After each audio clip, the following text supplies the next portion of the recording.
वसई विरार शहर महानगरपालिका क्रीडा व सांस्कृतिक विभाग 286वा वसई विजयोत्सव दिन मोठ्या जल्लोषात संपन्न। वसई विरार शहर महानगरपालिका क्रीडा व सांस्कृतिक विभाग आयोजित 286वा वसई विजयोत्सव दिन दिनांक 23 मे 2024 रोजी मोठ्या जल्लोषात वसई किल्ला येथे साजरा झाला। या कार्यक्रमाच्या माध्यमातून वसई किल्ल्याचा इतिहास, ऐतिहासिक वास्तू व येथील पर्यटन, लोकसंस्कृती, खाद्यसंस्कृतीची माहिती जास्त नागरिकांपर्यंत पोहोचून येथे जास्तीत जास्त रोजगार निर्माण व्हावा या उद्देशाने वसई विरार शहर महानगरपालिका दरवर्षी बुद्ध पौर्णिमेचे औचित्य साधून नरवीर चिमाजी अप्पा स्मारक वसई किल्ला येथे वसई विजयोत्सव दिनाचे आयोजन करते।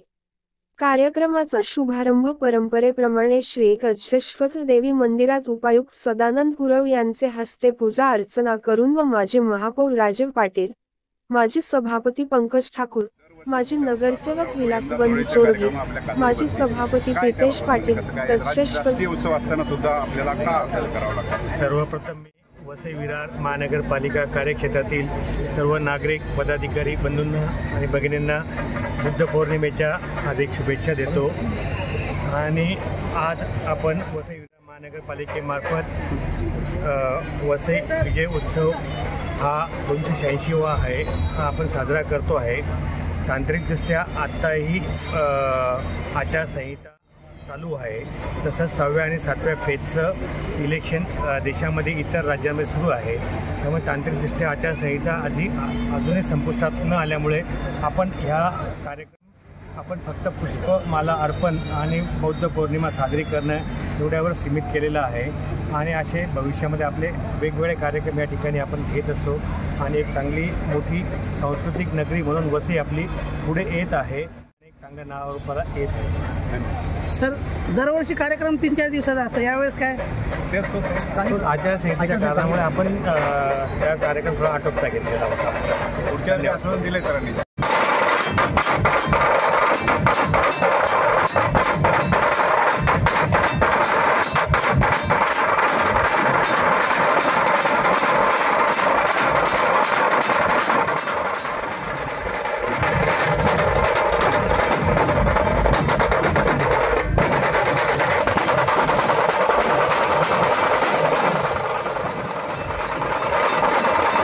यशवंत पाटील यांचे हस्ते पुष्पहार अर्पण करून विनम्र अभिवादन केले।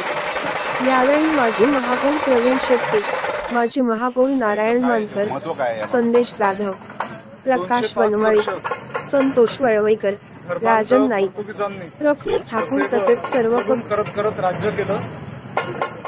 नरवीर चिमाजी अप्पा पेशवे यांनी धर्मांध पोर्तुगीजांचं शासन समूळ उखडून काढलं। त्याला आज 286 वर्ष पूर्ण होत आहेत। 286वा हा वसई विजयोत्सव यावेळेस साजरी करण्यात येत आहे। महानगरपालिका स्थापन झाल्यापासून 2 वर्षांनंतर महानगरपालिकेच्या स्तरावर हा वसई विजयोत्सव साजरी करण्यात येत आहे। वसई विजयोत्सव पूर्वापार वसईची जनता, वसईचे देशप्रेमी धर्मप्रेमी नागरिक गेली 286 वर्ष करतच आहे।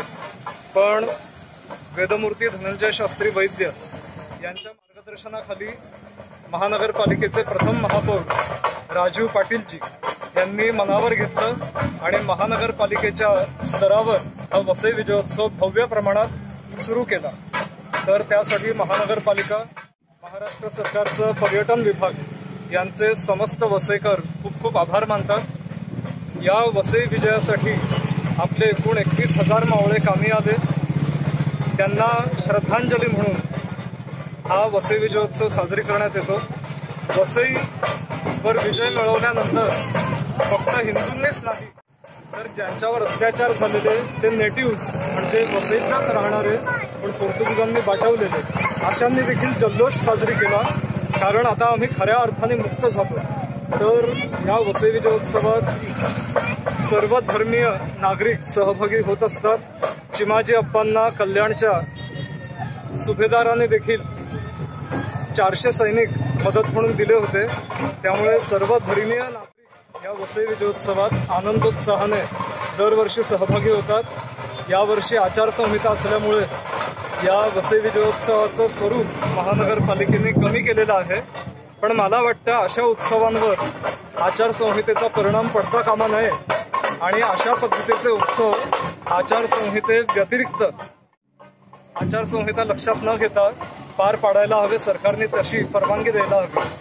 तर एवढंच सरकारकडे मागणं आहे की जसं आचारसंहिता असल्यावर आपण सण वार उत्सव जसे जल्लोषात साजरी करतो तसाच हा वसई विजयोत्सव आचारसंहिता असो किंवा अन्य काही असो दरवर्षीप्रमाणे साजरे व्हायला हवं. काय जय वजराई जय चिनाजी. काय नाव आपलं नाव आणि संस्थेचं नाव? माझं नाव ऋषिकेश श्रीकांत वैद्य.